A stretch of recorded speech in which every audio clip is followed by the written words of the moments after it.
মা খায় শুকনো রুটি বিবি বিরানি, মা খায় শুকনো রুটি বিবি বিরানি, আরে মা খায় শুকনো রুটি বিবি বিরানি।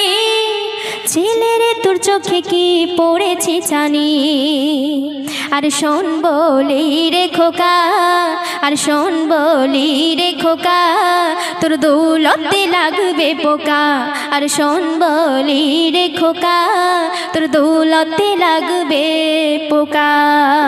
আচ্ছা দাদারা, আমি কি হেরে যাব? হ্যাঁ, গজল শুরু না হতে হতে দৌলতে পোকা ফেলে দিচ্ছে। আচ্ছা দাদারা, আপনারা একটু বিচারটা করেন তো। আমার মা আমার ঘরে বসে খায়, সে নাই খাক, মা হয় জন্ম দিয়েছে কত কি বলে, সে নাই খাক আমার মা হয়, কিন্তু আমার মা আমার ছেলে পুলের এক নজরে দেখতে পারবে না। আর আমার বোনের ছেলে পুলে যখনই আসবে, আমার মা তখন কত সুর বের হয়, বাপরে বাপ। নাতি ময়না কাকা তুয়া কোথায় ছিলি বাপ?